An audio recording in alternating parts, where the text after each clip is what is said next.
Bonjour chers auditeurs et chères auditrices de notre web radio R212, notre auteur Mohamed Benhamed, en sa qualité d'expert invité, partage son avis et sa réflexion avec vous dans cet article intitulé Souveraineté énergétique africaine, innover, collaborer, ancrer dans les territoires.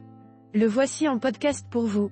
Mohamed Benhamed entame sa réflexion par une mise en contexte à la fois globale et africaine de la transition énergétique.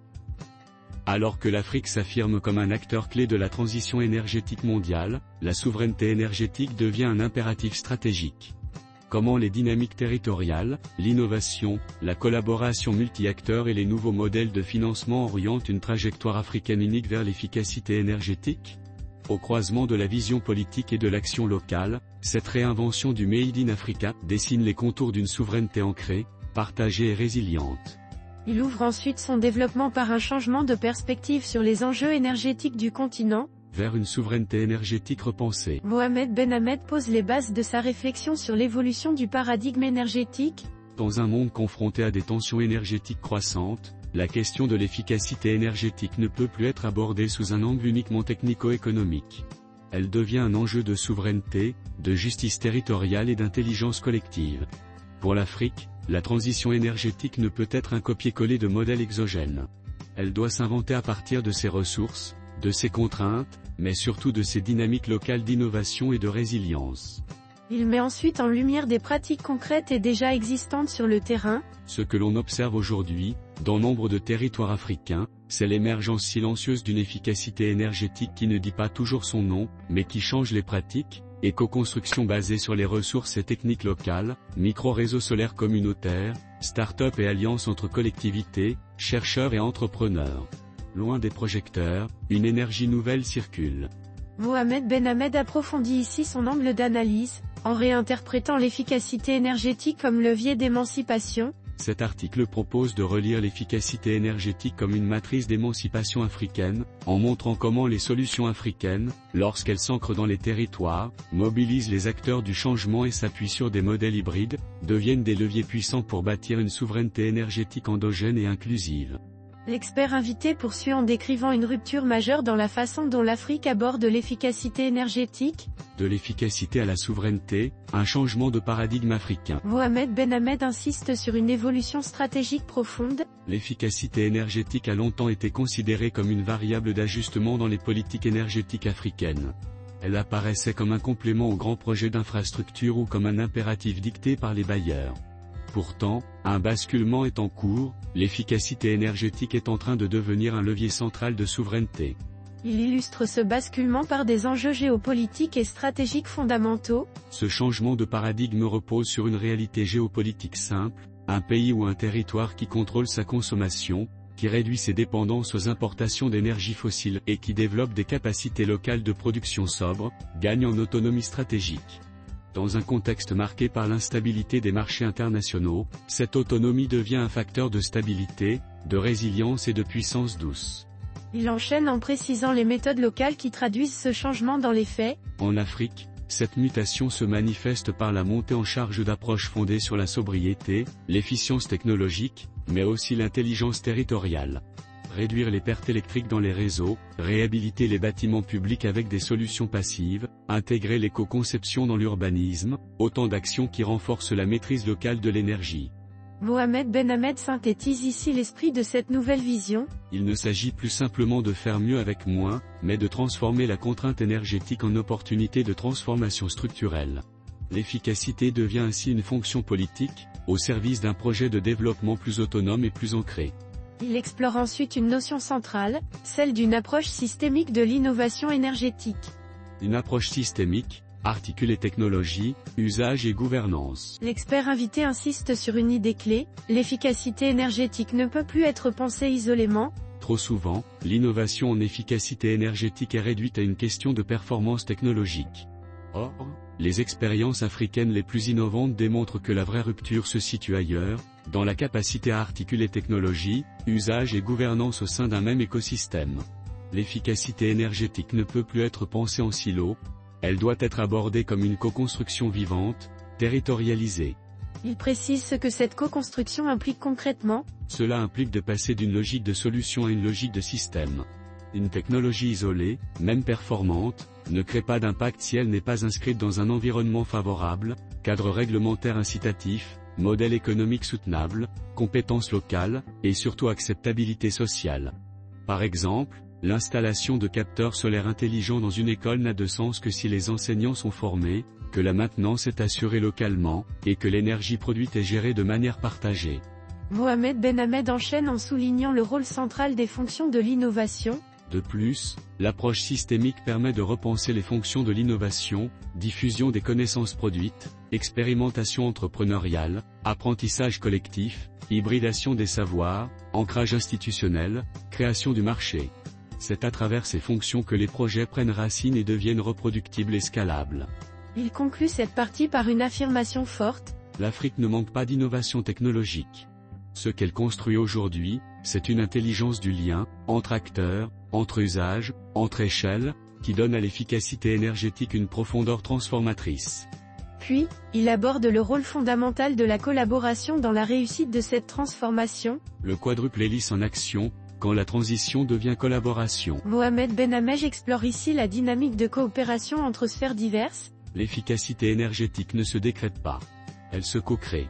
Ce constat appelle à mobiliser ce que l'on appelle le modèle du quadruple hélice, dans lequel 4 sphères interagissent, les institutions publiques nationales et décentralisées, les entreprises, le monde académique et la société civile.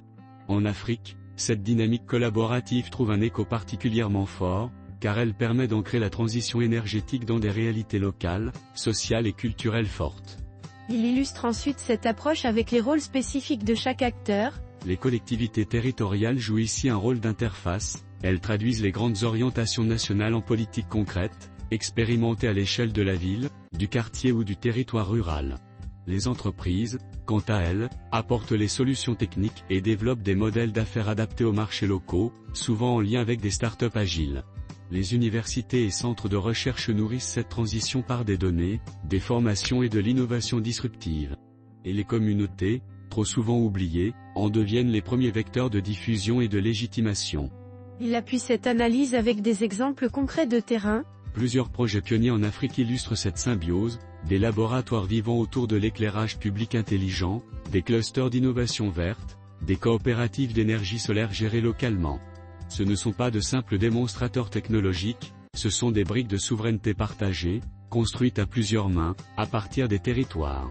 L'auteur poursuit avec une idée structurante, la nécessité d'ancrer l'action énergétique dans les territoires. Territorialiser l'action énergétique, l'échelle locale comme catalyseur. Si la transition énergétique doit se faire partout, elle ne peut réussir qu'à l'échelle territoriale. En Afrique, où les réalités géographiques, climatiques, culturelles et économiques varient considérablement d'un territoire à l'autre, penser l'efficacité énergétique de manière uniforme serait une erreur stratégique. L'action territoriale devient ainsi le véritable moteur d'une transition adaptée, inclusive et durable. Il poursuit en valorisant les effets concrets de cet ancrage local. Les villes africaines, en particulier les villes intermédiaires, sont aujourd'hui confrontées à une double urgence, répondre à la pression démographique tout en réduisant leur empreinte carbone. Elles disposent pourtant d'un levier considérable, celui de la planification énergétique intégrée. En croisant les données sur les usages, les ressources disponibles, les besoins sociaux et les capacités d'investissement, certaines municipalités expérimentent des feuilles de route contextualisées pour l'efficacité énergétique, articulées avec les objectifs nationaux. Il en donne une illustration éloquente. Dans les zones rurales ou périurbaines, l'approche est différente mais tout aussi stratégique, micro-réseaux solaires, solutions de cuisson propre, réhabilitation bioclimatique d'écoles ou de centres de santé. Ces projets, bien que modestes en apparence, dessinent une géographie de la souveraineté énergétique par le bas. Territorialiser l'action énergétique, c'est aussi faire confiance aux compétences locales, renforcer la gouvernance de proximité, et créer les conditions d'une transformation ancrée. C'est dans cette granularité que se joue la solidité du projet africain de transition. Après ce plaidoyer pour les territoires, l'auteur aborde une autre condition déterminante de la réussite de cette transformation, celle du financement. Mohamed Benhamed commence par un constat clair. Financer autrement, libérer le pouvoir de l'investissement territorial et des coalitions hybrides. L'un des obstacles majeurs à la mise en œuvre concrète de la transition énergétique en Afrique reste l'accès au financement. Pourtant, les dernières années ont vu émerger une conviction nouvelle, ce n'est pas tant le manque d'argent qui freine l'action, mais l'inadéquation des modèles de financement aux réalités territoriales et systémiques de l'efficacité énergétique. Rompre avec les approches descendantes et cloisonnées implique de concevoir des mécanismes de financement hybrides, souples, territorialisés. Cela signifie mobiliser des ressources à la fois publiques, privées, communautaires et issues de la coopération internationale, dans une logique de co-investissement. Les partenariats publics-privés ne doivent plus être envisagés uniquement à l'échelle nationale, mais aussi au niveau local, là où les besoins sont les plus criants et les solutions les plus flexibles. Des dispositifs innovants émergent, obligations vertes municipales, fonds climat territoriaux, financement participatif pour des équipements collectifs, mécanismes d'assurance résilience pour les infrastructures critiques. Ces instruments, lorsqu'ils sont bien conçus, permettent de dérisquer l'investissement tout en garantissant un ancrage dans les priorités locales. Enfin, financer autrement, c'est aussi reconnaître la valeur des projets énergétiques non seulement en termes de rendement, mais comme actifs de transformation, créateurs d'emplois locaux, moteurs d'inclusion sociale, catalyseurs d'innovation.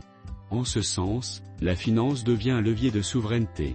Et c'est sur cette note, volontaire et mobilisatrice, que Mohamed Benhamed conclut son article avec une ouverture vers un avenir possible et souhaitable. Il termine ainsi. Vers une souveraineté énergétique par l'intelligence collective. La souveraineté énergétique africaine ne se décrétera pas à coups de grands plombs ou de mégawatts installés. Elle se construira par l'intelligence collective, celle des territoires qui innovent, des citoyens qui s'engagent, des institutions qui écoutent et des coalitions qui agissent. L'efficacité énergétique, dans cette perspective, n'est pas un simple levier technique. Elle devient une stratégie de pouvoir, de résilience et de réappropriation du futur.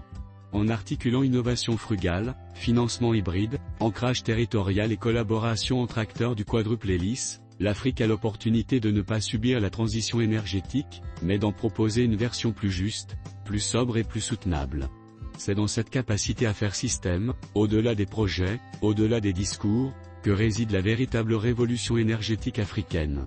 Et pour finir, le Made in Africa ne sera pas seulement un label. Il peut devenir un modèle alternatif, porteur de solutions à la fois locales et transposables, capable d'inspirer d'autres régions du monde en quête de sens et d'équilibre. L'énergie de demain ne sera pas uniquement renouvelable, elle sera également partagée, territoriale et souveraine. Chers auditeurs de la web radio R212, merci d'avoir été à l'écoute de ce podcast, et de partager avec nous ce moment d'échange et de découverte. Votre présence et votre fidélité sont notre plus belle récompense. On se dit à très bientôt, si vous le voulez bien. Avec toute notre gratitude, l'équipe de R212,